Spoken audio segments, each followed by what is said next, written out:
cha kweli, lakini the way matukio yanayokuwa yanaendelea hapa nchini mengi tunayatambua kupitia mitandaoni, mpaka yanapokuja kuthibitishwa, mwisho wa siku tunakubali ni ndio ama sio.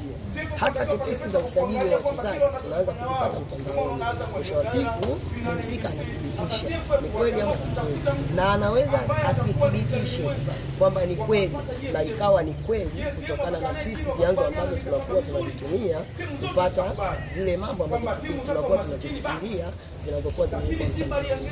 Kwa hiyo swali langu linaenda kwa bodi ya ligi.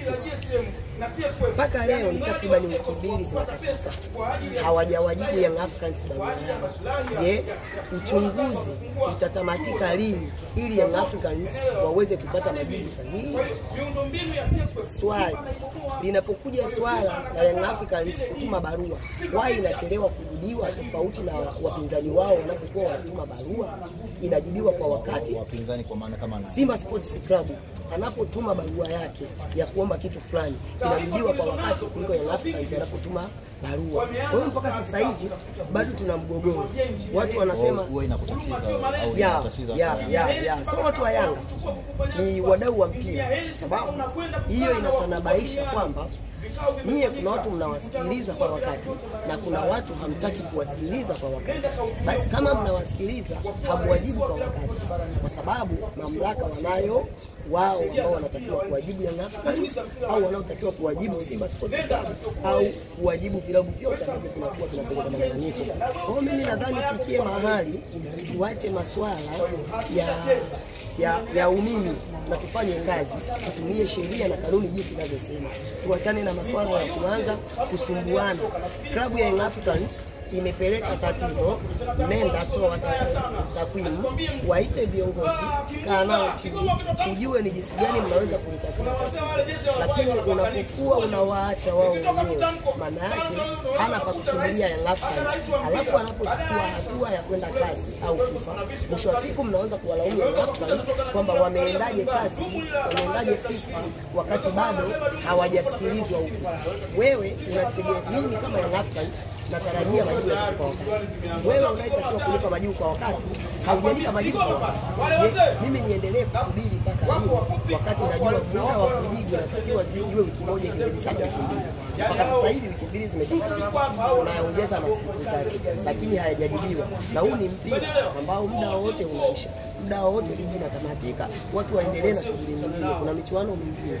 Tunapoendelea na swala moja la kuendelea kwa nini dabi iliahirishwa, tunashindwa kupata mwafaka, maana yake mamlaka ya mpira Tanzania wameshindwa kufanya kazi ambayo waliaminiwa kwenda kuifanya, na mpaka sasa hivi tunaona sitofahamu, mara tuwashirikishe serikali, mara tuwashirikishe viongozi, vitu ambavyo havitakiwi kwenye mpira, kwenye sheria ya mpira duniani kote, kwamba kiongozi yeyote wa serikalini haruhusiwi kuingilia masuala ya mpira. Sio dhambi kiongozi wa serikalini kuwashauri fanyeni hivi, lakini inakuwa too much. Kwa nini inakuwa too much? Kumekuwa na sitofahamu nyingi sana ambazo zimekuwa zinapelekwa mpaka serikalini au unaitwa uongozi wa serikalini uweze kushauri. Wanashauriwa Young Africans, wanaelewa, wanainamisha vichwa. Na ndio maana ukipita kwenye ukurasa wa Alikamwe, ukurasa wa Fati, ukurasa wa Injinia, utakuta kuna mambo mbalimbali ambayo walikuwa wajaongea baada ya ligi dabi ya wanawake.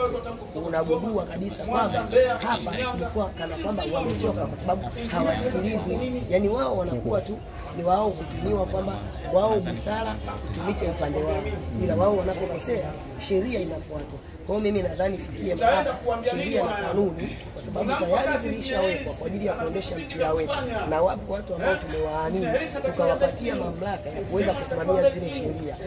Tusiyumbishwe au wasiyumbishwe, wanatakiwa wasimamie kanuni na sheria zinazotaka ili mpira wetu uweze kusonga mbele. Meneja wa habari na mawasiliano wa Young Africans Ali Shabani Kamwe, baada ya kauli ya msemaji wa Simba Ahmed Ally amesema au amewaambia kwa maana bodi ya ligi, hiyo ni moja wapo ya evidence ambayo wanaweza kutumia kwenye kesi yao katika kufanya maamuzi.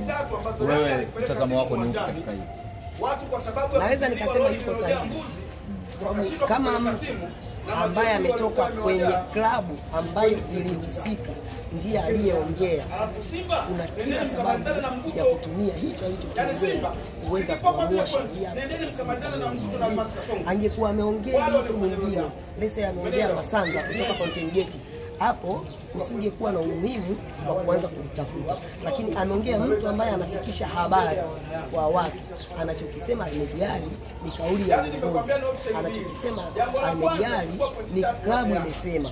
Ukishasikia neno lolote kutoka kinywani kwa Ally Kamwe au kwa Ahmed Ally, basi hiyo ni kauli ya klabu, si ndio?